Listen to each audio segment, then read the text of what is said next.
पिछले एपिसोड में हमने देखा था कि बातियान ने उस इविल पिल को रिफाइन करने की कोशिश की थी, जिसे रिफाइन करने में उसे बहुत ही ज्यादा मुश्किल आ रही होती है क्योंकि इविल पिल का मॉन्स्टर उसे रिफाइन करने दे ही नहीं रहा था। पर तब भी बातियान जैसे तैसे करते हुए उस पिल को वहां पर रिफाइन कर जाता है। रिफाइन करने के बाद तो वहां पर रांझी के फादर और उसका भाई आ चुका था। वो वहां पर आकर बातियान से माफी मांग रहे होते हैं ताकि बातियान अब रांझी के साथ शादी करने के लिए मान जाए, लेकिन बातियान अब यहाँ पर इसके लिए तैयार नहीं होता। वो बस यहाँ पर रांझी की कल्टीवेशन में मदद करने के लिए तैयार होता है, इसलिए उसने ब्रेक थ्रू करने में रांझी की मदद भी की थी। जिसके बाद यहाँ से ये एपिसोड शुरू होता है। तो इस एपिसोड की शुरुआत में काफी देर तक के कल्टीवेशन वगैरह करने के बाद बातियान अपने कमरे से बाहर निकल कर आया था। जैसे वो बाहर निकल कर आता है उसे सामने चैन दिखाई देती है। चैन तो बातियान को देखकर बहुत ज्यादा खुश हो चुकी थी कि अरे वाह बातियान तुम बाहर आ गए। बातियान उससे कह रहा होता अरे तुम तो सच में पूरी रात यहाँ पर खड़ी थी, बहुत अच्छे से तुमने देखभाल की है मेरे गेट के बाहर की। तभी वहाँ पर एम्परर भी आ जाती है। उसे देखकर तो बातियान हैरान रह जाता है कि आज यहाँ पर ये हो क्या रहा है। एम्परर यहाँ पर किस काम के लिए आई है, क्या कुछ जरूरी काम आ गया क्या यहाँ पर। एम्परर वहाँ पर आने के बाद चैन को बता रही होती कि तुम्हें पता है तुम्हारे सेट के जो मास्टर लिन है ना, उन्होंने अपने सेट की खास चीज लाकर मुझे दे दिया, जिसका मतलब ये है कि अब से तुम फ्री हो, तुम चाहो तो अपने सेक्ट में जा सकती हो, तुम्हारे ऊपर अब कोई रोक टोक नहीं होगी। जो सुनकर तो चैन उदास हो जाती है। वो एम्परर से कह रही होती नहीं एम्परर मुझे इतनी जल्दी नहीं जाना,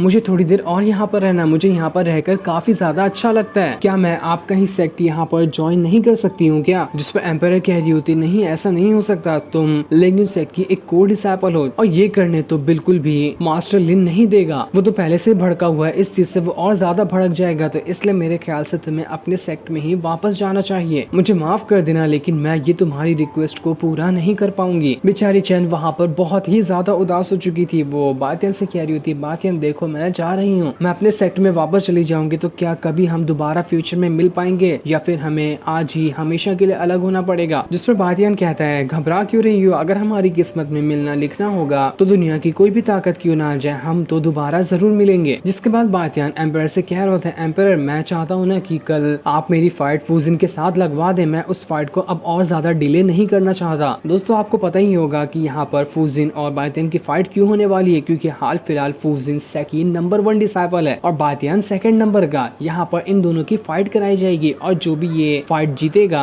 वो अगला इस सेट का नंबर 1 डिसाइपल बन जाएगा। एम्परर बातियान से कह रही होती है अरे वाह तुम इतनी जल्दी तैयार हो, ठीक है फिर कल ही मैं तुम्हारी फाइट का अरेंजमेंट करवा देती हूँ। जो सुनकर बातियान खुश हो जाता है। वो एम्परर से कहता है ठीक है फिर मैं जा रहा हूँ, जब तक के लिए मैं अपना कल के कॉम्पिटिशन के लिए प्रैक्टिस करूंगा और आप यहाँ पर अरेंजमेंट करवा दो। इतना कहने के बाद वो वहाँ से चला जाता है। उसे जाते हुए तो बेचारी लिन वहाँ पर खड़े होकर बस देखते रह जाती है। उसे बातियान के साथ बहुत ही ज्यादा अच्छा लगने लग गया था। जिसके बाद हम कल का सीन देखते हैं जहाँ पर बैटल की तैयारी शुरू हो चुकी थी। सारे के सारे लोग यहाँ पर ये राउंड देखने के लिए आए होते हैं, यहाँ तक कि चैन को भी एम्पर ने रुका लिया था ये राउंड देखने के लिए। जैसे ही वहाँ पर बातियान एंट्री मारता है सारी लड़कियां कह रही होती है अरे देखो देखो बातियान यहाँ पर आ गया, सेक्ट का सबसे पावरफुल और सबसे हैंडसम बंदा यहाँ पर एंट्री मार चुका है। सभी लड़कियां तो मर रही होती है बस बातियान की एक झलक पाने के लिए। कुछ लोग तो वहाँ पर ये भी कह रही थी कि मुझे तो बस बातियान से एक किस चाहिए, उसके बाद तो मेरी लाइफ सेटल हो जाएगी, हमारा तो यही सपना है। कुछ लड़कियां तो कुछ और ही ज्यादा आगे निकल चुकी थी। उन लोगों का कहना होता है कि बातियान मैं तुम्हारे बच्चे की माँ बनना चाहती हूँ। सारी बातें सुनकर बातियान को अंदर से इतनी ज्यादा हंसी लग रही थी कि उसकी कोई हद नहीं होती है। जिसके बाद वहाँ पर फूजिन अपनी एंट्री मारती है। वो भी अपनी स्वॉर्ड लेकर यहाँ पर बहुत ही खतरनाक एंट्री मारी थी। वो बातियान से कहती है बातियान तुम्हें पता है तुमसे ज्यादा ना मैं इस दिन का इंतजार कर रही थी कि कब हम दोनों के बीच में फाइट हो और मैं दोबारा से अपनी फर्स्ट रैंक वाली पोजीशन को बरकरार रख सकूं। उम्मीद है कि आज की फाइट बहुत ही ज्यादा इंटरेस्टिंग और जबरदस्त होगी। जिसके बाद एम्परर जो होती है उनकी फाइट यहाँ पर स्टार्ट करवा देती है। इसलिए सबसे पहले फूजिन ने अपनी पावर का इस्तेमाल करते हुए बातियान के ऊपर अटैक कर दिया था, लेकिन बातियान भी वहाँ पर अपनी स्वॉर्ड को निकाल लेता है और वो दोनों वहाँ पर अपनी स्वॉर्ड का इस्तेमाल करते हुए एक दूसरे के ऊपर अटैक कर रहे होते हैं। चैन वहाँ पर एम्परर से कह रही होती है एम्परर आपको क्या लगता है कि इस फाइट में कौन जीतेगा और ये फाइट कितनी ज्यादा टफ होगी। एम्परर कह रही होती है देखो मैं यहाँ पर ना तुम्हें अभी ही एकदम क्लियर विनर बता सकती हूँ कि इस फाइट का विनर 110% बातियान ही होगा अगर वो अपनी रियल पावर का इस्तेमाल करे तो। लेकिन ऐसा हुआ कि बातियान फूजिन को अपनी दोस्त समझकर थोड़े बहुत अटैक स्लो कर लेना, तो उसके बाद वो फूजिन के सामने हार जाएगा क्योंकि वो नहीं चाहेगा कि वो इस फाइट को जीते और फूजिन की रैंकिंग ले ले। ये दोनों चीज यहाँ पर हो सकती है। बातियान चाहे तो वो आसानी के साथ फूजिन को हरा सकता है और हो भी ऐसा ही रहा था। जब भी बातियान को मौका मिलता मिलता बहुत ही ज्यादा स्ट्रॉन्ग अटैक करने का तो वो उस मौके को खुद से ही गवा देता है ताकि वो फूजिन के ऊपर बहुत ही स्ट्रॉन्ग वाला अटैक ना कर सके। फूजिन तो अपने सारे के सारे अटैक वहाँ पर बातियन के ऊपर करते जा रही थी, जितनी भी उसके पास अटैक होते हैं वो सब अटैक का इस्तेमाल कर लेती है। बातियन बस उसे यहाँ पर अच्छे से अच्छी टक्कर दे रहा था लेकिन स्ट्रॉन्ग अटैक नहीं कर रहा था, जिसके बाद देखते ही देखते फूजिन ने वहाँ पर अपनी मल्टीपल स्वॉर्ड टेक्निक का इस्तेमाल कर लिया था। वो अनगिनत स्वॉर्ड को बाहर निकालते हुए सारी स्वॉर्ड को बातियन की तरफ भेज देती है, लेकिन बातियन उन सभी स्वॉर्ड से बच रहा होता है। जिसके बाद तो फूजिन ने अपनी स्वॉर्ड की तादाद को और ज्यादा बढ़ा लिया था। ये देखकर बातियन एक स्ट्रॉन्ग पंच बनाता है और ऐसा पंच मारता है कि वहाँ पर फूजिन की सारी स्वॉर्ड डिस्ट्रॉय हो जाती है। जिसके बाद बातियन ने वहाँ पर अपना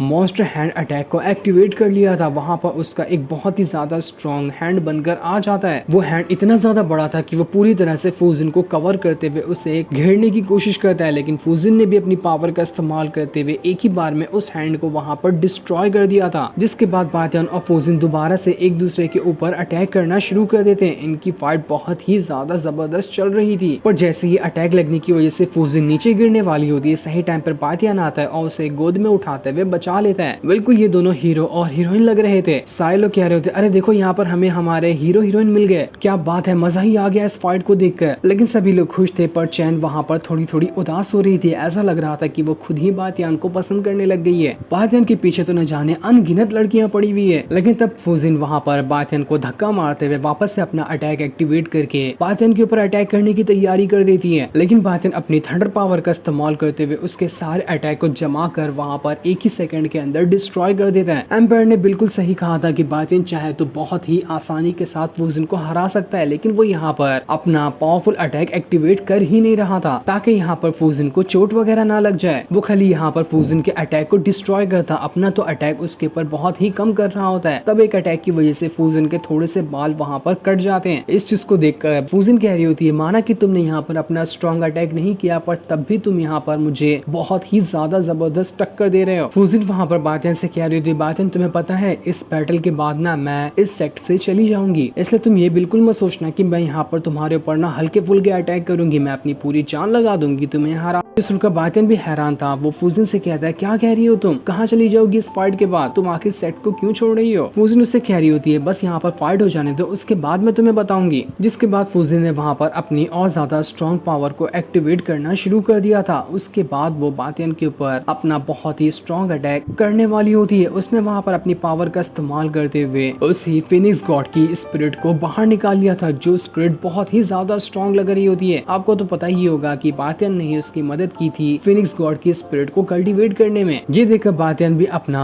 आइस और फायर फॉर्मेशन बना लेता है, जिस फॉर्मेशन के अंदर से उसने अपनी बहुत ही ज्यादा बड़ी और स्ट्रॉन्ग वाली स्वॉर्ड को बाहर निकाल लिया था। सारे लोग कह रहे थे बातियन तो सच में बहुत ही ज्यादा कमाल का बंदा है, उसके पास तो एक से एक अटैक है। ये फाइट देखने में बहुत ही ज्यादा जबरदस्त हो चुकी है, पता ही नहीं चल रहा कि यहाँ पर कौन जीतेगा। एक तरफ थंडर और फायर फॉर्मेशन है तो दूसरी तरफ फिनिक्स गॉड की स्पिरिट। जिसके बाद देखते ही देखते दोनों ने अपने अटैक को एक दूसरे की तरफ ही भेजना शुरू कर दिया था। फिनिक्स गॉड अपनी पावर का इस्तेमाल करते हुए सीधा बातियन की तरफ ही बढ़ जाता है, लेकिन बातियन ने अपनी बहुत ही बड़ी वाली स्वॉर्ड का इस्तेमाल करते हुए उसकी पावर को एक्टिवेट किया था और उसे एक्टिवेट करने के बाद वो अपनी स्वॉर्ड लिए सीधा का सीधा फिनिक्स गॉड की स्पिरिट की तरफ ही बढ़ जाता है ताकि वो उसे खत्म कर सके। जब तक बातियन की स्वॉर्ड और फिनिक्स गॉड आपस में फाइट कर रहे थे, उसी मौके का फायदा उठाते हुए बातियन और फूजिन भी अपने अपने वेपन का इस्तेमाल करते हुए एक दूसरे के ऊपर अटैक करना शुरू कर देते हैं। ये फाइट बहुत ही ज्यादा इंटरेस्टिंग हो चुकी थी, ऐसा कहा ही नहीं जा सकता कि यहाँ पर कौन जीतेगा। हर एंगल से यहाँ पर बातियन स्ट्रॉन्ग तो लग रहा होता है, लेकिन तब भी फूजिन इतनी ज्यादा कमजोर नहीं थी, वो पूरी जान लगा देती है बातियन को हराने के लिए। इस चीज को देखकर बातियन भी अपनी थोड़ी थोड़ी पावर को एक्टिवेट कर रहा था और उसने जैसे अपनी थोड़ी सी पावर को एक्टिवेट किया होता है कि उसकी स्वॉर्ड ने वहाँ पर सीधा का सीधा फिनिक्स गॉड की स्पिरिट को ही डिस्ट्रॉय कर दिया था। उसकी स्वॉर्ड से वहाँ पर फिनिक्स गॉड की स्पिरिट ही एकदम से गायब हो चुकी होती है। उसके गायब होने की वजह से वहाँ पर इतना ज्यादा स्ट्रॉन्ग ऑरा बाहर निकला था कि सारे लोग उड़कर वहाँ से दूर फेंका जाते, कोई वहाँ पर खड़ा तक नहीं हो पाया था, क्योंकि इतनी ज्यादा पावरफुल फिनिक्स गॉड की स्पिरिट जो वहाँ पर गायब हुई थी, उसका पूरा का पूरा ऑरा आसपास ही फैल चुका था। बैटल अरीना के अंदर भी पूरी तरह से तबाही आ चुकी थी, पूरा बैटल अरीना हिल गया होता है। काफी देर बाद जब सारी चीजें शांत हो जाती है तो सभी लोग उठकर देखते हैं कि यहाँ पर कौन जीता और कौन हारा। और जैसे सभी लोगों ने वहाँ पर देखा था, उन्हें वहाँ पर बातियन दिखाई देता है जिसने फूजिन के ऊपर अपनी स्वॉर्ड रखी थी। उसने उसके ऊपर अटैक नहीं किया था, बस अपनी स्वॉर्ड को उसने सामने रखा होता है। ये देखकर सारे लोग चिल्लाने लगते हैं कि अरे वाह यहाँ पर बातियान जीत गया। कमाल है, बातियान ने फूजिन को हरा दिया। अब बातियान इस सेट का नंबर 1 डिसेबल बन चुका है। लेकिन जैसे बातियान को पता चलता है कि अरे यहाँ पर तो सब लोग उड़ गए, वो जल्दी से अपनी स्वॉर्ड को नीचे कर लेता है क्योंकि उसका कोई भी इंटेंशन नहीं था यहाँ पर इस फाइट को जीतने का। उसे तो लग रहा था कि अभी तक कि यहाँ पर धुआं फैला हुआ है, इसलिए मैं यहाँ पर फूजिन के ऊपर स्वॉर्ड रख देता हूँ। लेकिन उसे क्या पता था कि यही टाइम पे सारे लोग उड़ जाएंगे। फूजिन भी इस चीज को देखकर बहुत ज्यादा खुश थी क्योंकि वो खुद चाह रही थी कि बातियान ही यहाँ का नंबर 1 डिसेबल बने, और वो चीज आज यहाँ पर पूरी भी हो गई। बातियान फाइट जीतकर सेट का नंबर 1 डिसेबल बन चुका था। जो सीन दिखाते ही ये एपिसोड यहीं पर एंड हो जाता है। Thanks for watching.